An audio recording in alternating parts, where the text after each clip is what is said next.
আসসালামু আলাইকুম, মামুন টাইমসে স্বাগতম। অবশেষে ভারতের সেই দুই শীর্ষ কূটনীতিককে ঢাকায় তলব করা হলো। এ প্রসঙ্গে জনকণ্ঠ একটা প্রতিবেদন করছে। দুই কূটনীতিককে ঢাকায় ডাকা হলো। ভিতরে কি লিখছে? ভারতের সঙ্গে বাংলাদেশের সম্পর্কে টানাপোড়েনে উদ্ভূত পরিস্থিতি বুঝতে আলোচনা করার জন্য কলকাতা ও আগরতলা মিশনের দুই শীর্ষ কর্মকর্তাকে ঢাকায় ডাকা হয়েছে। কলকাতা এবং আগরতলার এই দুই শীর্ষ কূটনীতিক তাদেরকে ডাকা হয়েছে। পররাষ্ট্র মন্ত্রণালয় সূত্র ও কলকাতা বাংলাদেশ ডেপুটি সূত্র থেকে এ তথ্য জানা গেছে। সূত্রের তথ্য মতে Kolkata Bangladesh deputy high commissioner acting deputy high commissioner Mohammad Ashraful Sikdar ও আগরতলার অ্যাসিস্ট্যান্ট হাই কমিশনার আরিফ মোহাম্মদকে ঢাকায় ডেকেছেন পররাষ্ট্র মন্ত্রণালয়। বৃহস্পতিবারই অর্থাৎ 5ই ডিসেম্বর ঢাকায় অবস্থান করছেন আশরাফুল শিকদার, যদিও এই বিষয়ে অফিসিয়ালি কেউ কোনো বিবৃতি দেননি।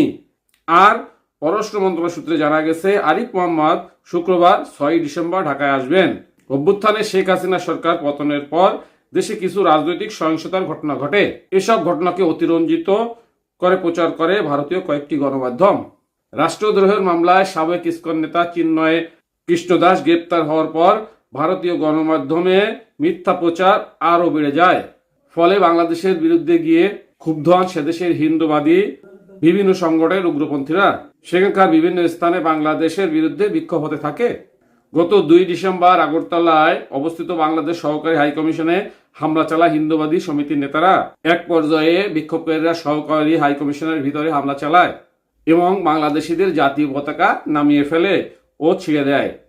পরে ভবনের সামনে থাকা সাইনবোর্ড ভেঙে আগুন ধরিয়ে দেয় তারা। অন্যদিকে মুম্বাই ও কলকাতা হাইকমিশনের বাইরেও বিক্ষোভ করে হিন্দুবাদীরা। আগরতলার ঘটনায় বাংলাদেশ ক্ষুব্ধ প্রতিক্রিয়া জানায় এবং পুঙ্খানুপুঙ্খ তদন্তের মাধ্যমে দোষীদের বিচারের জোর দাবি তোলে। সাথে থাকার জন্য ধন্যবাদ। আসসালামু আলাইকুম।